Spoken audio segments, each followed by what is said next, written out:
Hello जी, hello. कैसे हो आप लोग? उम्मीद करता हूं सब लोग बहुत बढ़िया रहोगे। दोस्तों, बहुत बहुत स्वागत है आप सभी प्यारे प्यारे बच्चों का आज के सेशन में।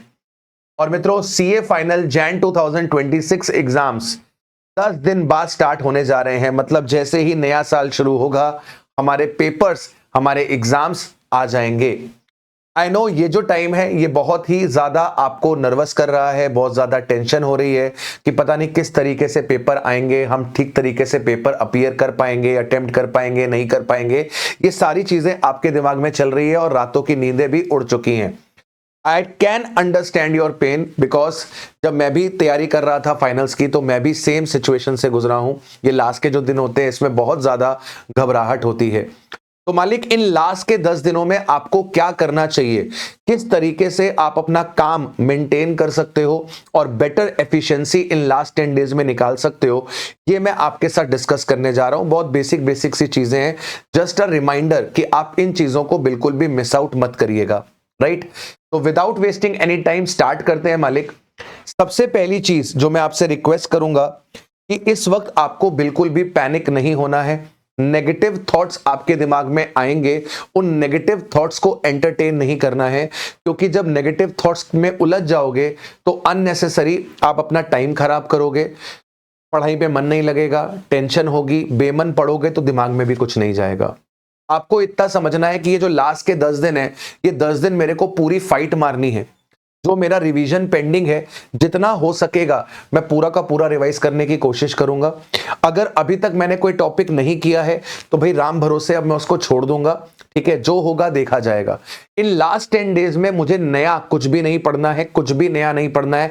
ना ही कोई नया कॉन्सेप्ट पढ़ना है, ना ही कोई नया मटेरियल रेफर करना है। जिस मटेरियल से आपने पढ़ा है उसी मटेरियल को रिवाइज करिए। जो टॉपिक आपने पढ़े हैं उन टॉपिक को ही रिवाइज करिए। कोई नए टॉपिक को आपको एंटरटेन करने की जरूरत नहीं है। राइट? ये लास्ट के 10 डेज बहुत क्रूशियल है सर। जितना भी आपने पीछे पढ़ लिया है उसको समेटना बहुत जरूरी है। अगर नहीं समेटा तो सारी की सारी प्रिपरेशन हमारी खराब हो जाएगी। तो बिल्कुल भी पैनिक मत करिए। जो हो चुका है वो हो चुका है, जो बीत गया है वो बीत गया है, वो हमारे हाथ में नहीं है। ये 10 दिन हमारे हाथ में है। इन 10 दिन में हम क्या कर सकते हैं हमें वो देखना है। ठीक है, कोई टॉपिक लेफ्ट ओवर है तो लेफ्ट ओवर रहने दो, टेंशन मत लो इस वक्त। राइट? अब सर, अगर आप मान लीजिए अपने पास केवल सिंगल ग्रुप के लिए अपीयर कर रहे हो और 10 दिन आपके पास रह गए हैं, तो ये जो आपके पहले 6 दिन है, इन पहले 6 दिन के अंदर आपको अपने पास एएफएम और आपका जो ऑडिट है आपको उस पर फोकस करना है। आपको कोशिश करनी है कि 3-3 दिन लगाकर आप अपने पास एएफएम और ऑडिट जो है वो अपने पास रिवाइज कर ले। एंड उसके बाद लास्ट के जो 4 दिन है उसमें आप अपने पास केवल एफआर पे फोकस करें, क्योंकि पहला पेपर अगर अच्छा जाएगा तो अपने आप उसका जो कॉन्फिडेंस है वो आपके अगले पेपर्स में रिफ्लेक्ट करेगा। तो 4 दिन लगाइएगा एफआर पे, और जो अभी 6 दिन रह गए हैं उन 6 दिन के अंदर आपको एएफएम और ऑडिट रिवाइज करनी है। आपको मैराथन्स की हेल्प लेनी है, आप मैराथन्स की हेल्प ले लीजिए। आपको सेल्फ करना है, आप सेल्फ कर लीजिए। सेल्फ को मैं ज्यादा प्रेफरेंस दूंगा। जिन टॉपिक्स पे आप अटको केवल उनके लिए ही आप वीडियो जो वन शॉट्स हैं उनको देखिए। और अगर आप कहीं पर बोथ ग्रुप दे रहे हैं, अगर आप अपने पास बोथ ग्रुप दे रहे हैं तो ऐसे केस में आपको जो आखिरी 3 दिन है उसे आपको एफआर के लिए रखना है। आखिरी 3 दिन आपको एफआर के लिए रखना है। और जो बचे आपके पास 7 दिन, उन 7 दिन के अंदर आपको अपने ये 4 paper AFM, audit, DT, IDT, इनको रिवाइज करना है। और 1.5 दिन का टारगेट लेकर चलना है कि 1.5 दिन के अंदर मुझे पूरा रिवाइज करना है। अपने आप को उसी प्रेशर के अंदर डालना है जो प्रेशर आपके पास होगा एग्जाम से 1.5 दिन पहले। Right? So you have to make sure कि आप 1.5 दिन के अंदर अपने पास एएफएम, ऑडिट, डीटी, आईडीटी को रिवाइज कर रहे हैं। पूरा नहीं कर पा रहे तो एटलीस्ट जितने भी इंपॉर्टेंट चैप्टर्स हैं, जो बड़े बड़े चैप्टर्स हैं जिनसे वेटेज निकलती है एग्जाम में, उनको तो हमें इधर 1.5 दिन में रिवाइज करके रख लेना है ताकि लास्ट डे पे हमको प्रॉब्लम निकल कर ना आए। इसके बाद अगर आप बोथ ग्रुप या ग्रुप 1 नहीं दे रहे हो, सिर्फ ग्रुप 2 दे रहे हो, तो ऐसे केस में आपके पास क्वेश्चन आ जाएगा अनदर 5-6 डेज का। एंड वहां पर भी आप अपनी ग्रुप 1 वाली जो स्ट्रेटेजी है उसे अपने पास लगा सकते हैं। You have to make sure कि आप जो डे बिफोर योर एग्जाम्स आप जो है कम से कम 4 आरटीपीज देख के जाएंगे। करंट वाला आरटीपी तो आपको देखना ही है, इसके साथ साथ आपको पिछले 3 आरटीपीस कवर करने हैं। आपने इंटर में भी नोटिस किया होगा, कम से कम नहीं तो 15 टू 20 मार्क्स तक का जो पेपर होता है वो आरटीपीस से आ जाता है। ये आरटीपीस आपको बहुत अच्छा एक कॉन्फिडेंस प्रोवाइड करेंगी एग्जाम से पहले, तो इनको तो आपको करना ही करना है। डीटी और आईडीटी के लिए आप क्या कर सकते हो, क्योंकि उनमें फाइनेंस एक्ट बदल जाता है, तो उसके लिए आप क्या कर सकते हो राजा, कि डीटी के लिए जो मई 25 है, सितंबर 25 है और जैन 26 है, ये 3 आरटीपीस आप कर जाना। ये आपको बहुत ज्यादा हेल्प आउट करेंगी आपके एग्जाम में। मतलब ये नॉन नेगोशिएबल है, ये तो आपको करना ही करना है, इसके बिना काम नहीं बनेगा, राइट। अब एक सबसे बड़ी गलती जो बच्चे करते हैं कि क्योंकि एग्जाम में दिन कम रह गए हैं तो उनको टाइम कम लगता है, 24 घंटे भी कम लगते हैं, तो वो लोग पता है क्या करते हैं, स्लीप से कॉम्प्रोमाइज करते हैं। 4-4 घंटे सो रहे हैं, 3.5 घंटे सो रहे हैं, 5 घंटे सो रहे हैं। तो राजा बेटा आपके दिमाग को एक प्रॉपर रेस्ट की जरूरत है, तो 6 घंटे की एक साउंड स्लीप आपको लेनी है।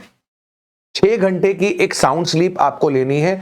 जो रात की नींद है वो रात की नींद का कोई भी ऑल्टरनेटिव नहीं है। तो आप कोशिश करिए कि रात को 1-2 बजे तक अगर आप पढ़ते हो तो 2 बजे सो जाओ और सुबह 8 बजे उठ जाओ। 3 बजे तक पढ़ते हो तो 3 बजे सो जाओ, 9 बजे उठ जाओ।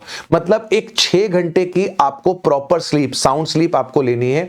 इससे आपका ब्रेन रिचार्ज होगा और पूरे दिन आप जो उससे काम करने वाले हो, आप जो पढ़ने वाले हो, वो एफिशिएंटली उसको कर पाएगा और रिटेन भी कर पाएगा। सर ये भी आपका नॉन नेगोशिएबल है, ये भी आपका नॉन नेगोशिएबल है। 6 घंटे की नींद आपको लेनी ही लेनी।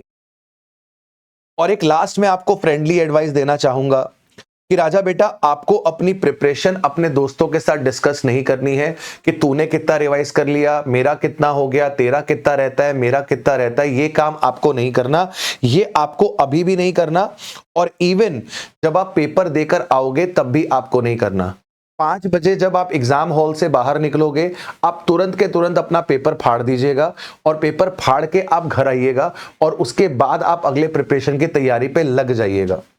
आपको ये मेक श्योर करना है कि आप वो पेपर को किसी के साथ डिस्कस नहीं कर रहे, कोई नंबर आप एनालाइज नहीं कर रहे, कुछ नहीं कर रहे। जो हो गया, अगले पेपर पे अपना फोकस करिए।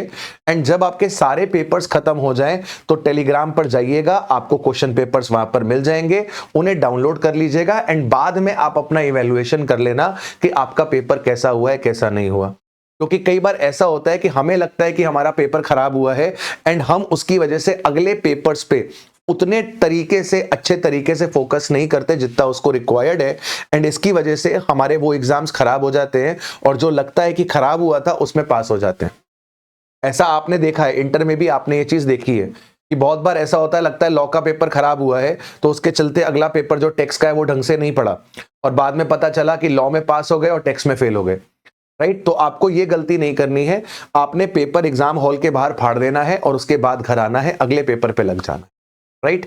आई होप कि ये जो मेरी टिप्स हैं शायद आपके कुछ काम आएंगी। बहुत बेसिक सी चीजें मैंने आपके साथ डिस्कस करी हैं। These are the little reminders which you have to keep in your mind, right.